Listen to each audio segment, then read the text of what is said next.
Hello guys, இன்றைக்கி நம்ம பண்ண போகிறது வந்து முட்டை தொக்கு. வாங்க எப்படி செய்யலான்னு பார்க்கலாம். ஒரு பெரிய வெங்காயம் வந்து நீள நீளமாக கட் பண்ணி வச்சுருக்கேன். ஒரு மிக்ஸி ஜாரில் வந்து 2 தக்காளி, கொஞ்சம் முந்திரி பருப்பு சேர்த்து நல்லா அரைச்சி எடுத்துக்கிட்டேன். 2 முட்டையும் வேக வச்சு எடுத்துக்கிட்டேன். இப்போ வாங்க நம்ம தொக்கு செஞ்சிடலாம். ஒரு பேனில் வந்து எண்ணெய் ஊற்றிக்கோங்க. ஊற்றிட்டு நம்ம 1 ஸ்பூன் மிளகாத்தூள், 1/2 டீஸ்பூன் கரம் மசாலா சேர்த்துக்கோங்க. 1 டீஸ்பூன் வந்து நம்ம சிக்கன் 65 மசாலா இருந்தால் அதையும் சேர்த்துக்கோங்க. அது எந்த பிராண்டாக இருந்தாலும் சரி. அதை சேர்த்துட்டு நல்லா வந்து லோ ஃப்ளேமில் வச்சுட்டு முட்டையை வந்து நல்லா கிண்டி விடுங்க. லோ ஃப்ளேமில் தான் இருக்கணும். அதை கிண்டிட்டு முட்டையை எடுத்துகிட்டு அதே எண்ணெயில் வெங்காயத்தை போட்டு நல்லா வதக்குங்க. வதக்கி அது வந்து கண்ணாடி பதத்துக்கு வரைக்கும் வதங்கணும். வதங்கும் போது நம்ம உப்பு லைட்டாக ஆட் பண்ணிக்கிறோம். சீக்கிரமாக வதங்கிடும். இஞ்சி பூண்டு பேஸ்ட்டு 1 டீஸ்பூன் சேர்த்துக்கோங்க. சேர்த்துட்டு நல்லா பச்சை வாசனை போகிற அளவுக்கு நல்லா வதக்கி விட்டுக்கோங்க. வதக்குனது நம்ம அரைச்சி வச்சுருக்கோம் பார்த்தீங்களா தக்காளி, அதையும் இதோட சேர்த்துக்கோங்க.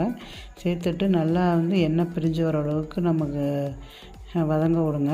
கொஞ்சம் தண்ணி ஆட் பண்ணிக்கோங்க. கொஞ்சம் கெட்டியாக இருந்துச்சுன்னா எண்ணெய் பிரிஞ்சு இந்த மாதிரி கலரில் வரப்போ மசால் பொடி வந்து சேர்த்துக்கிறோம். வெறும் நான் மிளகா பொடி மட்டும்தான் 1 டீஸ்பூன் சேர்த்துக்கோங்க. ஏன்னா முட்டையில் ஆல்ரெடி நம்ம உரப்பு சேர்த்துருக்கனால உங்களுக்கு உரப்பு கூட இருந்தால் இன்னொரு டீஸ்பூன் கூட சேர்த்துக்கோங்க. எனக்கு உரப்பு போதும்.